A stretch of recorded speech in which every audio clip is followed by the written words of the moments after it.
Hi mga kapatid, sama na naman ako sa kwento na pagiging nanay ko na naman. Umagang-umaga, syempre tulog pa si Arvin, pero kinalabit ko siya.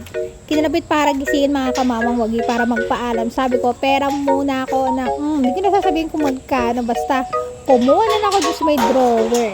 Alam na ninyo, wala nang body ka ng sukli at eto na nga mga kamamang wagi. Habang tulog pa sila, kailangang sumaglit lang at mamamalengke na nga ako at nakakita nga ako na fresh na hipon.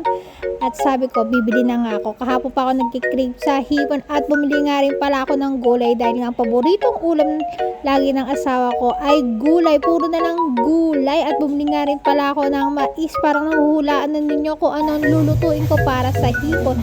At tuloy grocery na ako mga kamamang wagi. Medyo malaki-laki ang nakuha ko kay Arvin, wala lang suklian. Alam mo na. At eto na nga mga kamamang wagi. Umuwi na tayo dahil nga sabi ko saglit lang baka nga magising na si Abir na yan. Naku po. Pero hindi naman kinakabahan mga kamamang wagi dahil tapos sila mag-aalaga doon. At ang bigat-bigat nga na tundaran-dala ko mga kamamang wagi. At inayos ko na nga din. Dahil nga tulog pa si Abir at may mag-aalaga naman kung sakaling magising. Sa ating mga nanay talaga, eto na nagpapakilig sa atin basta kompleto yung pagkain. Pang isang linggo, may grocery. Siyempre may diaper tulad ko. May infant ako mga kamamang wagi.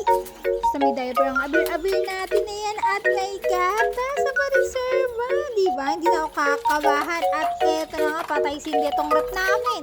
Kapag meron, siyempre ilalagay. Bubuksan natin kapag wala. Siyempre papatayin natin. Dahil nga laki-laki ng kuryente namin. Huwag na nyo tanungin kung gaano kalaki mga kamamang wagi.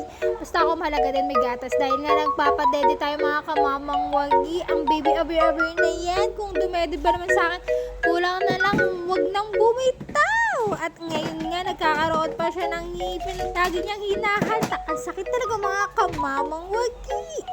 At eto na nga, gagawin na nga ako sa kusina para ayusin nga ang aming uulamin for today. Hulaan niyo mga kamamang wagi. Habang nga pala nag-aayos ako ng pinamili ko, tumatawag ang aking nanay. Tinatanong ako kung may ulam na ba naman kami. At sabi ko, opo mama, meron kaming ulam for today. Dahil nga bibigyan na naman niya ako ng ulam. At siya namang inanak ko, baka gusto mo ng toge.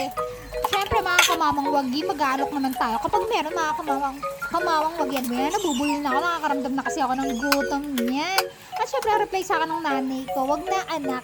Kasi nga siya ngayon nag-aalok. Syempre, may ulam. Salamat sa nanay ko na lagi nag-aalok. May instant ulam kami kapag wala kaming ulam. At medyo nakakaluwag-luwag naman tayo mga kamamang wagi.